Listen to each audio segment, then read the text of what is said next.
Hola, buenas tardes. Bueno, nuevamente en este micro de ANSAFE Provincial, hablemos de educación, un tema que no está en la agenda de los ciudadanos, aún en estos tiempos parece ser que sí algo estamos logrando con la discusión de la educación. Estamos hoy con todos ustedes, en estos minutos, Alberto Maurino y Gloria Ribles de Villa Cañas, que vengo nuevamente a acompañarte en este micro. Bien, Gloria. Bueno, hoy vamos a arrancar con una frase de Noam Chomsky, ¿no? Que dice que el propósito de la educación es mostrar a la gente cómo aprender por sí misma. El otro concepto de educación es el adoctrinamiento. Nuestro país creo que ha transitado y en algunos casos sigue transitando en la educación, más que hacer del docente un docente crítico, es un docente que obedezca a las políticas de turno, sin llegar a transformar realmente eso que todos nosotros queremos, que es más que decirle cómo tiene que pensar, enseñarles a pensar. Y eso se tiene que transferir obviamente a todos los alumnos. Digo esto porque estamos viviendo momentos muy difíciles en el país, básicamente también en educación, donde naturalmente en esta provincia estamos avanzando sobre el análisis de una nueva ley de educación y creemos y creo personalmente cuando nosotros analizamos puntillosamente la educación como lo vamos a hacer ahora y en ello la ley de educación 26206, que ninguna propuesta de ley que quiera transformar la realidad tiene que estar aislada de un contexto económico y en el cual se garantice los recursos necesarios para que ello se pueda llevar adelante. Por eso, Gloria, en el tema que vos habías comentado en el micro anterior, en cuanto a la calidad de la educación, vamos a recordar dos... Sí, me parece bien porque yo estuve hablando un poquito, leí algunos artículos, pero me interesaría que vos pudieras remarcar algunas cuestiones que por ahí de pronto a mí de leyes se me escapan un poquito. Pero bueno, la idea es de que charlamos un poco acerca de la calidad de la educación y que justamente esa calidad de la educación pasa por hacer, quien se tiene que hacer cargo es el Estado, cumplimentando algunas cuestiones. Y básicamente llevando adelante la ley, ¿no? Que es lo que de alguna manera nos ordena. El artículo 84 de este título sexto de la calidad de la educación habla, el artículo 84, que el Estado debe garantizar las condiciones materiales y culturales para que todos los alumnos o las alumnas logren aprendizajes comunes de buena calidad, independientemente de su origen social, radicación geográfica, género o identidad cultural. Si uno revisa el panorama, no vamos a ir muy lejos, vamos a analizar el panorama que nos rodea de este departamento o, si se quiere, de la ciudad de Venado Tuerto. Indudablemente el Estado, en ese aspecto de garantizar a todos por igual, está lejos de esa realidad, porque tenemos escuelas públicas que están muy bien y escuelas públicas que están muy mal. Entonces, el Estado lo que tiene que hacer es poner en igualdad de condiciones esas situaciones. Por eso dice que Finlandia es uno de los países que mejor la educación funciona y en ese país todos los edificios tienen las mismas características y son iguales. O sea, pero la inversión es distinta. La inversión. No, claro, también es muy cierto que nosotros tenemos una muy buena inversión, que creo que por algún lado se va ese dinero y no se hace lo que se tiene que hacer en función del PBI, porque el PBI argentino hoy en día, más allá que ya no es el 6,2, sino un poquito menos, no se dice, pero cada vez menos, en realidad es casi el noveno en el mundo. Ahora, estar noveno en el mundo con un PBI de esa característica no nos está garantizando la igualdad en educación, no, y mucho menos la calidad.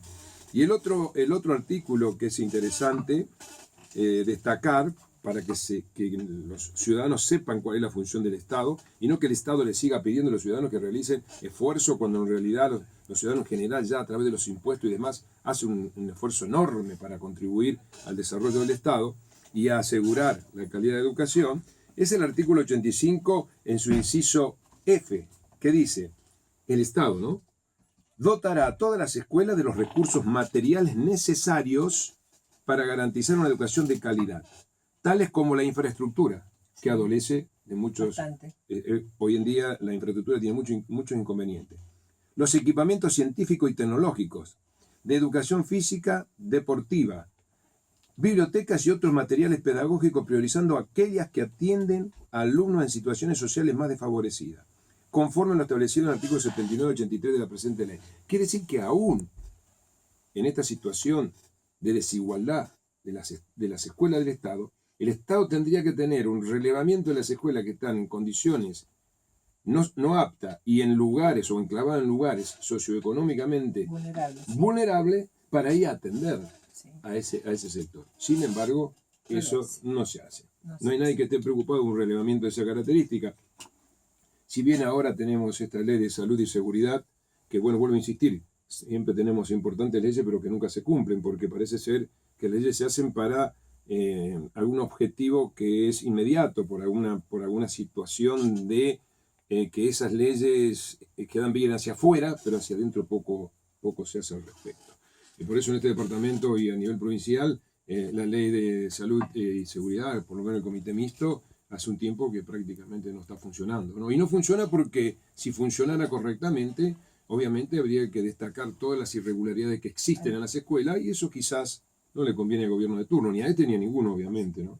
Las irregularidades de las escuelas y además todo lo que tiene que ver con la salud de los docentes, con esto nuevo que además deberían hacerse cargo de un programa de prevención para mejorar un poco lo que es la cuestión de las distintas enfermedades y patologías que padecen los docentes, que no es que falten porque les guste o la famosa tablita, sino que ese comité tendría que estar funcionando adecuadamente para realizar esos programas de prevención e ir mejorando todo esto que tiene que ver con el ausentismo de los docentes, que no son, los ausentismos no es porque son vagos o porque los médicos firman licencias que no corresponden, sino que tiene que ver también con un contexto donde se desenvuelven, que es extremadamente estresante en este momento con toda la situación económica y con toda la situación social que se vive, de violencia, de falta de dinero. Los comedores están atiborrados de niños que van aumentando día a día por la cuestión social. Es decir, hay muchas cuestiones que el docente tiene que cargar sobre sus hombros. Tal es así que básicamente en la provincia el desconocimiento de esta ley, que nosotros en su momento cuando tuvimos la gestión hicimos una capacitación para delegados, hicimos una capacitación para los supervisores y directores, obviamente hoy se está mirando para otro lado, ¿no? Naturalmente no se sigue haciendo relevamiento, no se siguen haciendo inversiones sistemáticas, porque no debería depender de la decisión del gobierno, debería depender de la decisión de este comité, juntamente con el gobierno, obviamente, porque así lo establece la ley, pero establecer pautas para que tenga un plan continuo. Un plan. Hoy en día es un laissez-faire, ¿no? Un poco acá, un poco allá. Y parece ser que la educación pasa por quien logra mayores objetivos políticos o lleva, digamos, agua para su molino, como se dice comúnmente, en lugar de ocuparse realmente de resolver los problemas de fondo que tiene la educación, para que la educación realmente sea de calidad, y para como que las se pueda leyes. cumplir la ley, donde se habla de calidad y de equidad y de la igualdad para todos los niños. Que esto vemos que no es así, porque no son las mismas condiciones. Bueno, Gloria, comentar un poco lo de la marcha. La marcha federal que culminó en Plaza. Sí, nosotros sabemos que hubo dos paros, el paro nacional del 24 de agosto y el otro que estaba programado para el 2 de septiembre, donde nosotros concurrimos a esa marcha federal con la idea de la unidad, es decir, que en la medida que nosotros nos unamos, vamos a poder vencer o vamos a poder obtener mayores logros. Dice Soñaleso, juntos nos potenciamos, de a uno nos van a destruir. Entonces la idea es de garantizar esta unidad para trabajar todos bajo un mismo objetivo. El 2 fue el segundo paro y que culminó en ese momento también la marcha federal que había empezado el día 31 de agosto y que habían salido 4 columnas de los distintos puntos del país, la del NOA, la del NEA, la de Cuyo y la del Sur, y que confluyeron justamente en Plaza de Mayo. Nosotros tuvimos la oportunidad de viajar con la agrupación Unidad Departamental, con muchos de nuestros compañeros de Firmá, de Rufino, de Villa Cañas, de Santa Isabel, y pasamos una jornada muy interesante donde se pudo ver todos los reclamos de 128 organizaciones que marcharon, pidiéndole al gobierno que revea esta situación que tiene que ver con el tarifazo, con la pérdida del poder adquisitivo, por el aumento, digamos, de las tarifas y todo lo que tiene que ver con la inflación. A mí me llamó poderosamente la atención la presencia de muchos jóvenes reclamando por la escuela pública, reclamando por sus derechos, cosa que hace unos años atrás eso no lo veíamos. Y otra de las cuestiones que me llamó la atención fue la seriedad, el respeto con que se manejó, no hubo discordias, no hubo gente con agresiones, fue una marcha tranquila donde había familias con niños y cuando se desalojó esa marcha, se terminó, cada uno volvió a su lugar, no hubo un desmán, no hubo absolutamente nada. Así que quiere decir que bueno, uno está aprendiendo a convivir con estas situaciones. Y bueno, la ministra Burlich, después de estos reclamos, ¿no? El día después de la marcha, Burlich, la ministra de Seguridad, minimiza el peso de la marcha federal y está diciendo que tras la multitudinaria marcha no vemos un problema social ni que realmente la gente que está saliendo hoy a las marchas se encuentre en una situación difícil. Se trata de organizaciones acostumbradas a organizaciones políticas. Bueno, hay que destacar entonces que ojalá a través de esta marcha el gobierno revea algunas posiciones, pero también es muy importante que había más de 200.000 personas, Sí. algunas en las mejores consideraciones 200.000 y 300.000.